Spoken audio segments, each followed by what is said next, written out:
বিসমিল্লাহির রহমানির রহিম। অগ্রণী উচ্চ বিদ্যালয়ের অনলাইন ক্লাসে আবারও আমি সকলকে স্বাগত জানাচ্ছি।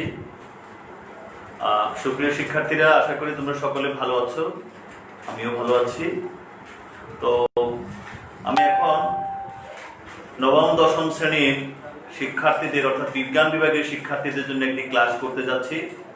ক্লাসটি হচ্ছে রসায়ন ষষ্ঠ অধ্যায় মোল এবং রাসায়নিক গণনা। এই চ্যাপ্টার থেকে আমি পাঁচটা গাণিতিক সমস্যা তোমাদেরকে আমি আজকে সমাধান করে দেব। এই গাণিতিক সমস্যাগুলো আশা করি সমাধান করার সময় তোমরা আমার সাথে থাকবে। তো সকলকে আমি 112 পৃষ্ঠা খোলার জন্য, রসায়ন বইয়ের 112 পৃষ্ঠা খোলার জন্য বলছি। তোমরা 112 পৃষ্ঠা সবাই খোলো। সবাই খুলেছ? আশা করি সবাই খুলেছ। ঠিক আছে, লেটস স্টার্ট। আমরা শুরু করি। চলো, প্রথমে একটি H2O অর্থাৎ একটি ডাই হাইড্রোজেন অক্সাইড অণুর ভর কত? একটি ডাই হাইড্রোজেন অক্সাইড অণুর ভর কত? তো প্রথমে আমাদেরকে যে কাজটি করতে হবে, লিখতে হবে আমাদেরকে। শুরুতে আমাদেরকে যে কাজটি করতে হবে সেই কাজটি হচ্ছে ডাইহাইড্রোজেন অক্সাইড এর আণবিক ভর কত? ডাইহাইড্রোজেন অক্সাইডের আণবিক ভর হচ্ছে, কথাগুলো খেয়াল করো, এখানে হাইড্রোজেন আছে দুইটি, অক্সিজেন আছে একটি। হাইড্রোজেনের পারমাণবিক ভর 1 পূরণ 2 যোগ 16 ইকুয়াল টু হচ্ছে 18। কথাগুলো খেয়াল করো। আমাদেরকে ডাইহাইড্রোজেন অক্সাইড অর্থাৎ পানির আণবিক ভর শুরুতে বের করতে হবে। পানির আণবিক ভর হচ্ছে 18। তো তোমরা অবশ্যই মনে রাখবে, আণবিক ভরকে কোনো একটা মৌল বা যৌগের আণবিক ভরকে যদি আমরা গ্রামে প্রকাশ করি তখন সেটাকে বলা হয় গ্রাম আণবিক ভর বা মোল। তাহলে সুতরাং 1 মোল H2O অর্থাৎ 1 মোল ডাইহাইড্রোজেন অক্সাইড ইকুয়াল টু হচ্ছে 18 গ্রাম, 18 গ্রাম। একটা জিনিস সবসময় মনে রাখবা, যে কোনো পদার্থের এক মৌলে অ্যাভোগাড্রো সংখ্যক অণু বা পরমাণু বা আয়ন থাকে। যে কোনো পদার্থের এক মৌলে অ্যাভোগাড্রো সংখ্যক অণু থাকে, নইলে পরমাণু থাকে, না হলে আয়ন থাকে। তাহলে আমরা বলতে পারি, কথাগুলো খেয়াল করো, একটি পানির অণুর ভর কত? এখানে লিখবা আমরা জানি। আমরা কি জানি? আমরা জানি 1 মোল পানিতে 1 মোল পানিতে অণুর সংখ্যা, 1 মোল পানিতে অণুর সংখ্যা হচ্ছে অ্যাভোগাড্রো সংখ্যার সমান 6.023 ইনটু 10⁻23 অণুর সংখ্যা। এটা কিন্তু ফিক্সড। বিজ্ঞানী আমাদিও অ্যাভোগাড্রো, ইতালীয় বিজ্ঞানী, ওনার আবিষ্কৃত সংখ্যার নাম অনুসারে কিন্তু এই সংখ্যাটিকে অ্যাভোগাড্রো সংখ্যা বলে। আমরা জানি 1 মোল পানিতে অণুর সংখ্যা 6.023 ইনটু 10⁻23 কথাগুলো খেয়াল করো। 1 পানির অণুর ভর কত? তাহলে আমাদেরকে অবশ্যই গ্রাম যাবে, অর্থাৎ ভর যাবে শেষে, অণুর সংখ্যা আসবে সামনে। আমরা জানি 1 মোল পানি সমান হলো 18 গ্রাম পানি। 1 মোল পানি মানে 18 গ্রাম পানি। তাহলে খেয়াল করো, 6.023 ইনটু 10⁻23 পানির অণুর ভর 18 গ্রাম। তাহলে সুতরাং 1 পানির অণুর ভর 1টি পানির অণুর ভর স্বাভাবিকভাবে এটা কিন্তু নিচে চলে যাবে, এটা ভাগ হয়ে যাবে 6.023 ইনটু 10 টু দি পাওয়ার 23, উপরে হচ্ছে 18, তাহলে জি অর্থাৎ গ্রাম। কথাগুলো খেয়াল করো, যেহেতু একটি পানির অণুর ভর বের করতে বলা হয়েছে, আমরা জানি যে কোনো পদার্থের 1 মোলে, হ্যাঁ 1 মোলের মধ্যে অণুর সংখ্যা হচ্ছে অ্যাভোগাড্রো সংখ্যা সমান। এখন অ্যাভোগাড্রো সংখ্যা হচ্ছে 6.023 ইনটু 10 টু দি পাওয়ার 23, তাহলে এতটি পানির অণুর ভর 18 গ্রাম। 1টি পানির অণুর ভর অবশ্যই ভাগ হবে, তো ভাগ হলে তোমরা অবশ্যই ক্যালকুলেটর হাতে নাও। ক্যালকুলেটর হাতে নিয়ে তোমরা যে কাজটা করবা সেই কাজটা হচ্ছে 18 কে এত দিয়ে ভাগ করলে যে উত্তরটা হবে সেটা হলো 2.99 ইনটু 10 ইনভার্স 23, 10 ইনভার্স 23 গ্রাম। তাহলে আমার বিশ্বাস তোমরা এই অঙ্কটা বুঝতে পেরেছো। আমি আবারও বলছি, প্রথমে আমাদেরকে যে কাজটি করতে হবে সেই কাজটি হচ্ছে পানির আণবিক ভর আমাদেরকে বের করতে হবে। আমরা পানির আণবিক ভর বের করেছি, পানির আণবিক ভর 18। তো তার মানে কি, কোন পদার্থের আণবিক ভরকে যদি আমরা গ্রামে প্রকাশ করি তাহলে যে পরিমাণ পাওয়া যায় সেটাকে বলা হয় 1 মোল। তাহলে 1 মোল পানি মানে হলো 18 গ্রাম পানি। 1 মোল পানিতে অণুর সংখ্যা হলো 6.023 ইনটু 10 টু দি পাওয়ার 23। যদি বলে পরমাণুর সংখ্যা সেটাও কিন্তু ওই একই কথা, যদি বলে আয়ন সংখ্যা সেই একই কথা। তাহলে এতটি পানির অণুর ভর হচ্ছে 18 গ্রাম। একটি পানির অণুর ভর এত দিয়ে এতকে ভাগ করবা। দেখো খেয়াল করে 6.023 দিয়ে যদি তুমি 18 কে ভাগ করো তাহলে উত্তর হবে 2.99। আর 10 টু দি পাওয়ার 23 এটা আছে হরে, যদি আমরা এটাকে লবে নিয়ে আসি তাহলে এটার পাওয়ারটা অবশ্যই কি হয়ে যাবে, পাওয়ারটা অবশ্যই নেগেটিভ হবে। তখন আমরা এটাকে ইনভার্স বলতে পারি, 2.99 ইনটু 10 ইনভার্স 23 গ্রাম। তো প্রথম অঙ্কটা কিন্তু আমরা সলিউশন করে দিলাম। এরপরে আসো 2 নম্বর অঙ্কটার দিকে একটু তাকাও। 2 নম্বর অঙ্কটার দিকে একটু তাকাও। 1 গ্রাম সালফিউরিক অ্যাসিডের কতগুলো সালফিউরিক অ্যাসিডের অণু আছে? 1 গ্রামে কতটি অণু আছে? আমার আগের যে অঙ্কটা সেই অঙ্কটার অপোজিট ভাবে তুমি কিন্তু করে ফেলতে পারো। সেই অঙ্কটা এরপরেও কিন্তু আমি করে দিচ্ছি। প্রথমে আমাকে যে কাজটা করতে হবে, সালফিউরিক অ্যাসিডের আণবিক ভর। সালফিউরিক অ্যাসিডের মধ্যে দেখো তোমরা এখানে হাইড্রোজেন আছে 2টি। হাইড্রোজেনের পারমাণবিক ভর হচ্ছে 1, যেহেতু 2টা হাইড্রোজেন আছে 1 ইনটু 2 প্লাস সালফারের পারমাণবিক ভর হচ্ছে 32, অক্সিজেনের পারমাণবিক ভর হচ্ছে 16। আমার এখানে 4টি অক্সিজেন আছে এজন্য 4 দিয়ে গুণ হবে। তাহলে আণবিক ভর হচ্ছে 2 প্লাস 32 প্লাস 64 ইকুয়াল টু হলো 98। তাহলে সুতরাং 1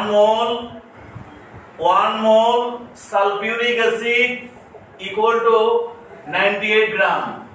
1 mole sulphuric acid equal to কি 98 গ্রাম। আমরা জানি, আমি আগেও বলেছি, আগের অঙ্কের মধ্যে বলছি, এখনকার অঙ্কের মধ্যে বলছি, যে কোনো পদার্থের 1 মোলের অণুর সংখ্যা হচ্ছে অবশ্যই অ্যাভোগাড্রো সংখ্যার সমান। তাহলে ওই কথাটা তোমরা অবশ্যই লিখবা। তাহলে 1 গ্রামে, তাহলে খেয়াল করে দেখো 98 গ্রাম সালফিউরিক অ্যাসিডে 98 গ্রাম সালফিউরিক অ্যাসিডে অণু আছে 98 গ্রাম সালফিউরিক অ্যাসিডে অণু আছে 6.023 into 10 to the power 23t। 98 gram sulphuric অ্যাসিডে অণু আছে অ্যাভোগাড্রো সংখ্যার সমান। তাহলে তোমাকে প্রশ্ন করা হয়েছে 1 গ্রাম সালফিউরিক অ্যাসিডে কতগুলো অণু আছে? তাহলে 1 গ্রাম সালফিউরিক অ্যাসিডে অণু আছে নিচে 98, উপরে হচ্ছে কত 6.023 into 10 to the power 23t।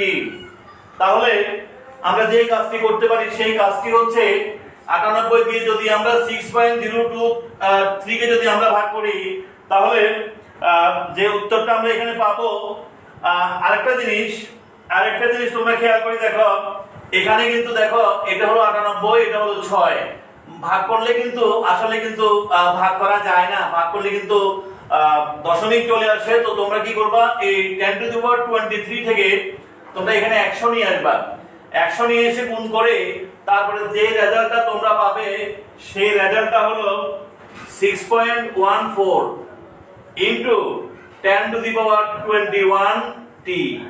কথাগুলো খেয়াল করে দেখো, কথাগুলো খেয়াল করো। তোমার এখানে আছে 6.023 আর এখানে আছে 98, 98 দিয়ে 6 কে সাধারণত ভাগ করলে দশমিক আসে। আমরা চাই এখানে একটা পূর্ণ সংখ্যা আনতে, তো পূর্ণ সংখ্যা আমরা আনলে আমরা যেটা করতে পারি সেটা হচ্ছে এখানে 10 টু দি পাওয়ার 23 আছে, 10 টু দি পাওয়ার 23 থেকে আমি 10 স্কয়ার নিয়ে আসবো, 10 স্কয়ার মানে 100 নিয়ে আসলাম। তো 100 নিয়ে এসে এটার সাথে গুণ করবা, গুণ করে 98 দিয়ে ভাগ করবা। তো ভাগ করলে উত্তরটা কি হচ্ছে 6.14 ইনটু 10 টু দি পাওয়ার 21। বুঝতে পারছো, আমার 10 টু দি পাওয়ার 23 ছিল, আমি কিন্তু দুইটা অর্থাৎ আমি এখান থেকে 10 স্কয়ার অর্থাৎ 100 নিয়ে চলে আসছি, আমি 100 এনে আমি এর সাথে গুণ করে তারপর ভাগ করেছি। তাহলে আমি কিন্তু কি পেলাম, 1 গ্রাম সালফিউরিক অ্যাসিডের অণু আছে 6.14 ইনটু 10 টু দি পাওয়ার 21 টি। এরপরে যে অঙ্কটা আছে সেই অঙ্কটা নিয়ে আমি এবার চলে যাব। আশা করি তোমরা বুঝতে পেরেছো অঙ্কটা। এই স্টাইলের অঙ্ক এসএসসি পরীক্ষাতে প্রায় সময় কিন্তু যদি এখান থেকে প্রশ্ন করা হয় তাহলে গতে তোমরা পাবে। 5 গ্রাম পানিতে কত মোল পানি বিদ্যমান, ওই সেম একই কথা, পানির আণবিক ভর, পানির আণবিক ভর, পানির আণবিক ভর 1 into 2 plus 16 equal to 80। সুতরাং 1 মোল পানি ইকুয়াল টু হলো গিয়ে 18 গ্রাম, 18 গ্রাম। কথাগুলো খেয়াল করো, 5 গ্রাম পানিতে কত মোল পানি বিদ্যমান, 5 গ্রাম পানিতে কত মোল পানি বিদ্যমান, তার মানে কি 18 গ্রাম পানি ইকুয়াল টু 1 মোল। তোমরা এটা কিন্তু খুব ইজিলি করতে পারো, 18 গ্রাম পানিতে 1 মোল, 1 গ্রাম পানিতে কত মোল আর 5 গ্রাম পানিতে কত মোল। খেয়াল করে দেখো, 18 গ্রাম পানি ইকুয়াল টু 1 মোল, 18 গ্রাম পানি ইকুয়াল টু 1 মোল পানি, 1 গ্রাম পানি সমান 18 ভাগের 1 মোল পানি। এরপরে 5 গ্রাম পানি সমান 18 ভাগের 5, 18 ভাগের 5 মানে কি, 18 ভাগের 5 মানে হচ্ছে 5 কে তুমি 18 দিয়ে ভাগ করবে, 5 কে যদি তুমি 18 দিয়ে ভাগ করো তাহলে যে উত্তরটা হবে সেই উত্তরটা হলো 0.277 গ্রাম, সরি গ্রাম না মোল, সরি মোল। তাহলে 5 গ্রাম পানিতে কত মোল পানি বিদ্যমান, 5 গ্রাম পানিতে কত মোল পানি বিদ্যমান, 5 গ্রাম পানিতে 0.277 মোল পানি বিদ্যমান। এরপরে যে অঙ্কটা আছে আমি আশা করি খুবই ইজি, তোমরা করে ফেলতে পারবে। এরপরে 4 নম্বর অঙ্কটার মধ্যে আমরা চলে যাব। 4 নম্বর অঙ্কটার মধ্যে খেয়াল করে দেখো, 1 গ্রাম সালফিউরিক অ্যাসিডে কতগুলো হাইড্রোজেন, সালফার এবং অক্সিজেন পরমাণু রয়েছে। সৃজনশীলে অনেক জায়গায় তোমরা এরকম প্রশ্ন পাবে। প্রথমে আমাদেরকে যে কাজটি করতে হবে সেটা হলো অবশ্যই আমাদেরকে সালফিউরিক অ্যাসিডের আণবিক ভর বের করতে হবে। 1 পূরণ 2 plus 32 plus 16 into 4 equal to 98। কেন 98? তোমরা 2 একে 2, 32 আর 2 যোগ করলে 34, 34 আর 64 যোগ করলে হলো 98। তো তার মানে কি 1 গ্রাম সালফিউরিক অ্যাসিডে কতগুলো হাইড্রোজেন, সালফার এবং অক্সিজেন পরমাণু আছে 1 গ্রাম সালফিউরিক অ্যাসিডে। কথাগুলো খেয়াল করে দেখো। সুতরাং 1 mole sulphuric acid equal to 1 mole sulphuric acid equal to 98 gram. তাহলে 98 গ্রামে 98 গ্রাম সালফিউরিক অ্যাসিডে 98 গ্রাম সালফিউরিক অ্যাসিডে 98 গ্রাম সালফিউরিক অ্যাসিডে হাইড্রোজেন পরমাণু আছে, হাইড্রোজেন পরমাণু আছে, হাইড্রোজেন পরমাণু আছে। কথাগুলো খেয়াল করো। 98 গ্রাম সালফিউরিক অ্যাসিডে হাইড্রোজেন পরমাণু আছে। অ্যাভোগাড্রো সংখ্যা লিখবা 6.023 × 10⁻23। একটা জিনিস খেয়াল করে দেখো, সালফিউরিক অ্যাসিডের মধ্যে এখানে কয়টি হাইড্রোজেন পরমাণু রয়েছে? যতটি হাইড্রোজেন পরমাণু থাকবে বা যতটি সালফার পরমাণু থাকবে বা যতটি অক্সিজেন পরমাণু থাকবে, ঠিক তত দিয়ে অ্যাভোগাড্রো সংখ্যাকে তুমি কি করবে? অ্যাভোগাড্রো সংখ্যাকে তুমি গুণ করবে। তাহলে আমার এখানে যেহেতু হাইড্রোজেন দুইটা আছে, আমি 2 দিয়ে গুণ করলাম। 2 × 6.023 × 10⁻23t। তাহলে এরপরে এবার সুতরাং 1 গ্রামে 1 গ্রাম সালফিউরিক অ্যাসিডে হাইড্রোজেন পরমাণু আছে। 98 চলে যাবে অবশ্যই নিচে, 98 নিচে চলে যাবে। এরপরে এই দুটোটা গুণ করবা, গুণ করে বসাবা, বসাই ক্যালকুলেটর ইউজ করলে যেটা হবে সেটাই উত্তর। আমি ক্যালকুলেটর ইউজ করছি, তোমরা খেয়াল করে দেখো। দেখো প্রথমে 2